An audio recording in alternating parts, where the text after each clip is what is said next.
Welcome to Where Stories Meet, a storytelling podcast based here in Abingdon, Virginia. And welcome to the second part of our restoration episode featuring David Dalton and Rick Humphries, both doing a lot of great efforts for restoration here in Abingdon. Let's jump into the last part of this episode and learn how you can also get involved. Well, and there's one thing it's been looming in my mind as a few years ago, as part of the tourism group, we did a lodging tour around Abingdon, and one of your properties was on there. And if I ain't mistaken, you were telling us that how meticulous some of the intricacies were, and even talking about the nails that went into the door. That you had those made by an actual blacksmith. Is that correct? Yes, they all the nails were blacksmith made, and they. And just I didn't want to know how much they cost, but the gentleman Alan Bott, who was doing all of our restoration work, and Alan's amazing. He also worked at National Park Service on projects for them too, and so and Alan, not to get on too far off thing, but Alan, when he was first looking, he came to look and see about the project. I didn't realize that I was interviewing him. He was interviewing me to see what my tolerance level was about. You know, how we do stuff. Does it have to be done right, or can we halfway do it? If I'd have wanted to do it halfway, I was kind of feeling Alan would have said, "I'm sorry, I've got another job. I've got to get done first." He would have. And so, but anyway, but he did come to me and he said, "Listen, we're going to run short on nails." And I said, "Well, how many? You usually get nails by pounds." I said, "How many pounds do we need?" He goes, put his arm around me again, patted me on the back like my wife did. He goes, "Rick, we're going to count them, and we're going to order the number, not the pounds." And so that's what we did, and there's just very few places that you can find those in the U.S. that can give you volume. So all of those are handmade, hand forged, period correct nails, and also the Department of Interior, who administers the federal tax credits, they also like to look at that kind of stuff and stuff like that as you're doing it. They want to know how it's being put together.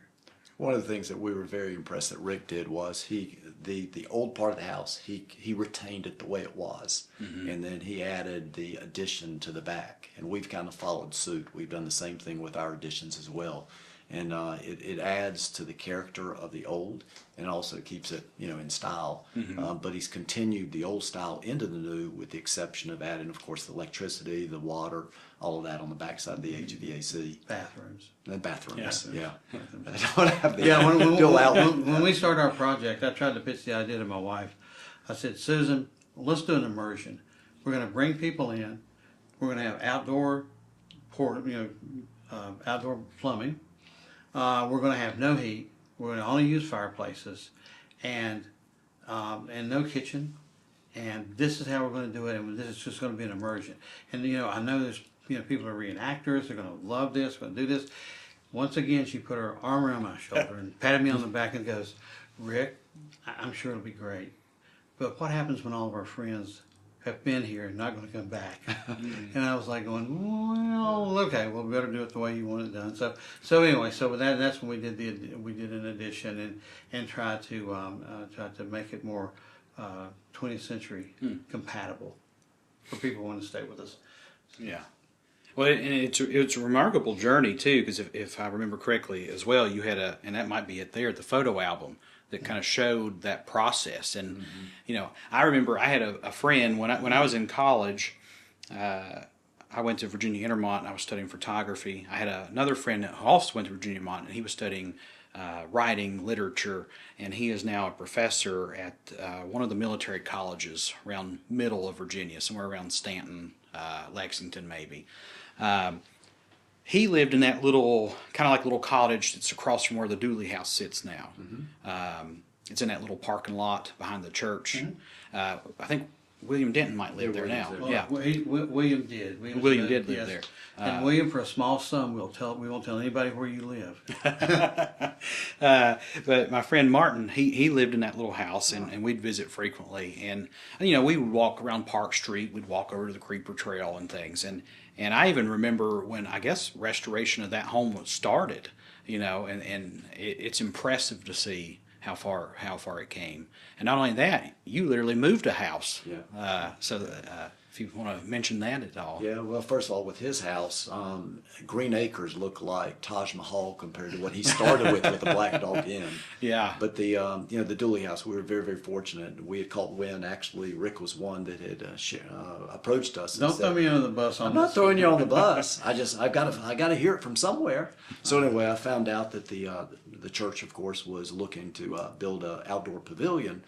This was during COVID, and so the great thing is they were very, very patient because it took me a while to get my ducks in a row, and I was able to get an out-of-state mover to come down and lift the house and actually move it. And really, to be honest, the biggest challenge was trying to get 7 utilities to come in on the same day and pull down the lines or cut the lines or whatever to move them. And of course, we had a great turnout with the town, and so we got it moved. Took us a while to get the plan squared away, and we're waiting for late spring, hopefully, to get a restart on it. But I'd say we're right now probably about 45% complete with it. But we hopefully by late fall we'll be ready to open it. The plan right now is to be a short-term rental. It'll be kind of the front door to our Creepers Inn lodging. It'll have 4 short-term rental rooms. We'll have 2 common areas. I have a wraparound porch. There'll be an event venue in the back. So the hope is that we'll have something that actually the town can enjoy.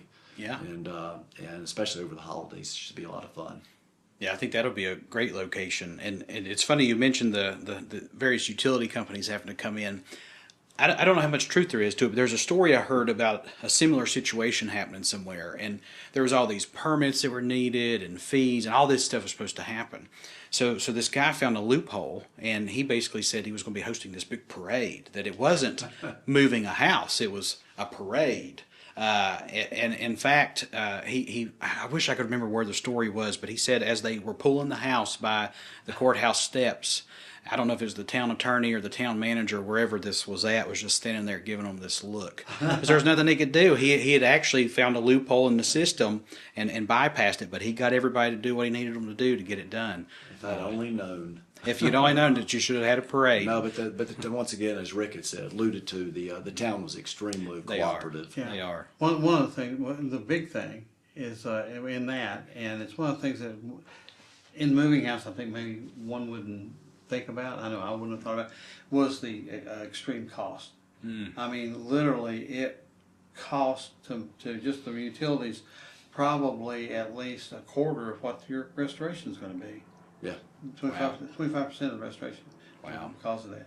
So, but that's part of it, and that's what you buy into, and that's, it's kind of like any other house. You build a brand new house, and you get to that thing, and you start going like, oh man, where am I going to come up with this money at?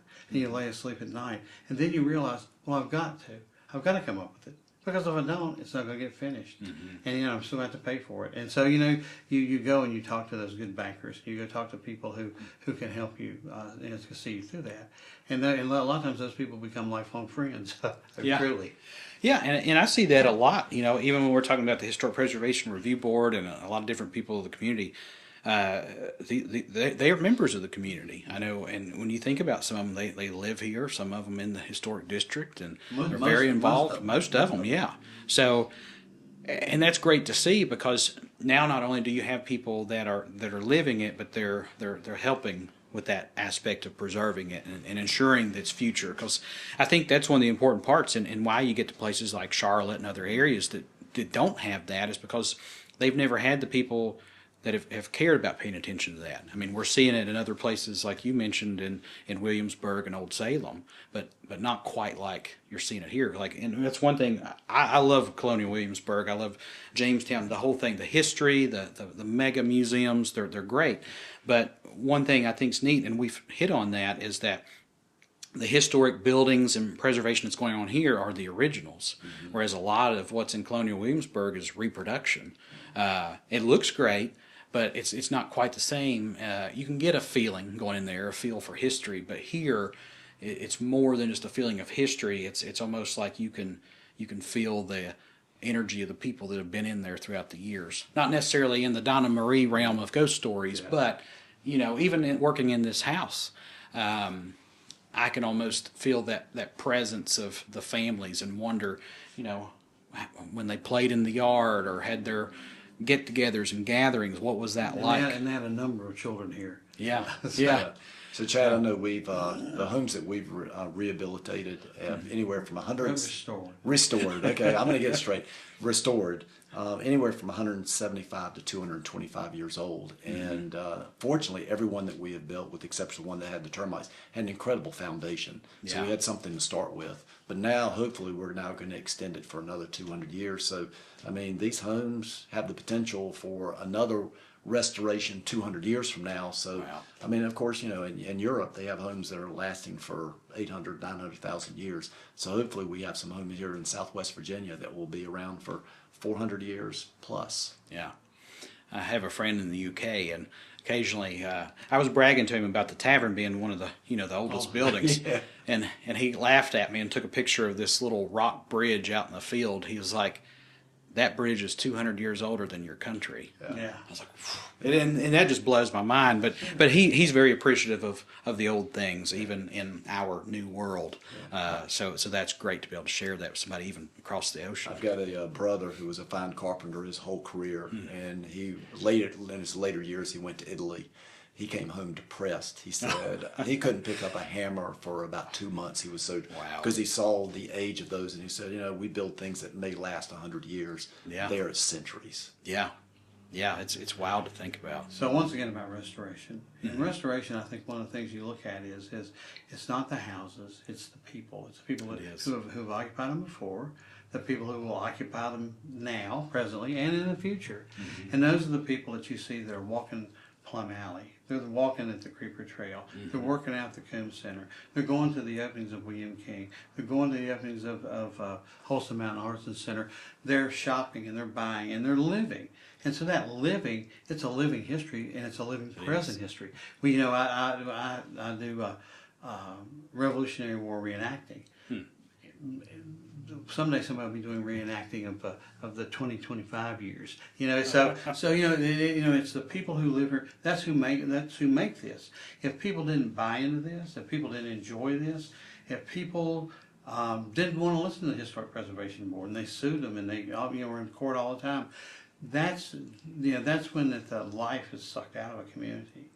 So I always people come and sit with us often. They go, "Gosh, we'd love to live here." And I go, well, we would love for you to live here if you like what we do. Yeah. Yeah. And if you kind of don't like what we do, then there's other places that are just as good.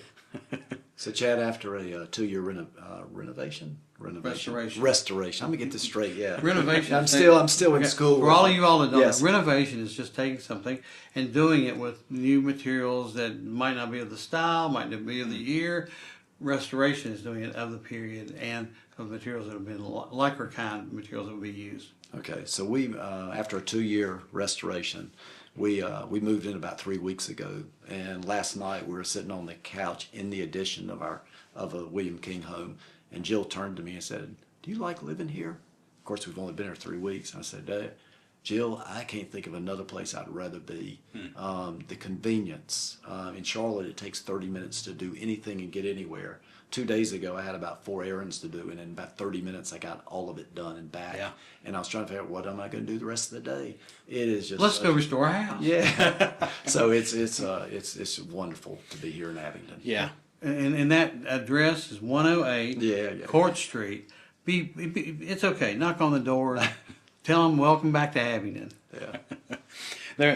Well, and it's a great spot too. I mean, you can walk out your front door. You've got wonderful dining right nearby. There's a killer bookstore there too. Maybe. No, there is. No, maybe there is. Yeah, and even thinking about across the street with Dr. Couch, he's got that kind of style with him. Even it feels like that's a part of the community. Not saying that there's not all these other wonderful doctors, but he's in a pretty, in my opinion, a historic-ish home, at least in comparison to some of the new builds today. But just it feels like what you would think. I don't want to compare it to Mayberry because I think we're a different feel sure. than that. But it's that wholeness, that wholesome feel, I think is what you get. Well, I love walking Plum Alley. I love Yeah. getting on my bike, riding throughout town, riding on the Creeper Trail, riding up to the fitness center. that'll work out. It's just it's just perfect. Yeah. Yeah. Yeah, and there's a lot. You know, there'll be people that move into town. People will come in, they're looking for a house. They stay with us, and they're looking at houses, and they'll come in and they go, "Gosh, there's so many people. We want to be down in this area, but there's so many people and we don't know them." And I go, "It's just a matter of time." Oh But yeah. yeah, you're going to know them, or they're going to know you. And so and that's one of the things that is that it's nice, you know. And it's one of those things that you can be, you can have your anonymity to an extent, but it's a small town, and and one of the things moving into a small town is buying into the idea of a small town. You know, they're going to know that you got the peaches on sale over at Kroger's or Food City. They're going to know that, you know, and they might ask you, "Hey, did you do peach pie?" You know, so expect that, expect things like that. Yeah. Well, I think we are getting a little bit close to the end of this episode, but is there anything else in closing that you feel like that we need to mention everybody, that maybe we reiterate restoration and what's is it restoration and There's restoration and renovation. Restoration is the key word for today's episode. It is. Restoration is a good word. It's a word that anytime somebody says that, you should just shake their hand. I know I've been in conversation with several folks in the community that are on the cusp of continuing their restoration projects. There's no question we have several other homes, I think, in the community that need to be restored to brought up to the level that the others are. But I just hats off to everyone in the community for embracing the restorations. Yeah. And to restore a house, it doesn't have to be 225 years old. It doesn't have to be 100 years old. You can do a restoration on a house there's a I think it's called the luminescent house that's over on Bradley Street. It's done with tiles. It's one of only few of them. Probably only two of them that's in Abingdon, or three. Probably in the country, there's probably only a handful. And it's a 1940s house. It was they were going to be used on kind of, I think they were going to be used on kind of Air Force, Navy, Armed Forces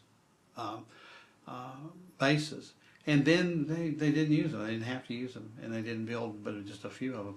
And so there's houses like that. It doesn't have to be old to do a restoration, and to have fun doing it, and to make it look good. And so, I don't wait on the house if you don't have to. Jump in there and do what you have. Yeah.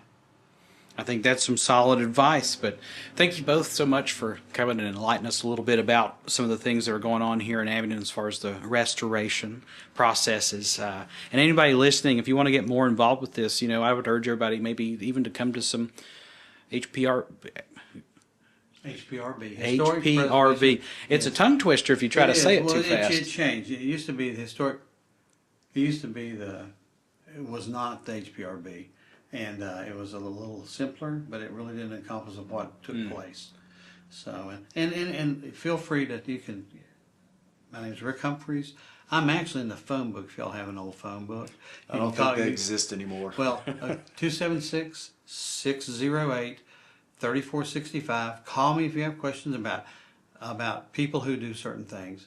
I have a list, as David alluded to earlier. A lot of those people are retired now, and so my list might not be as current, but I do have some people that do awfully good work, and it's nothing like finding somebody, a tradesperson or a master craftsman that does something when it's finished, and you just stand back and go, wow. Mm-hmm. So, Chad, Rick is the Paul Harvey of Abingdon. Oh, okay. He is the rest of the story. Yeah, that's right. I think that's what the police told me. All right. All right. Thank you, Chad. Thank you for having us. Thank you for Town of Abingdon for having us. Yeah, we all the appreciate town it. council, all the boards, everybody that makes this town go, all the fire department members, all the police department members. It does take a village.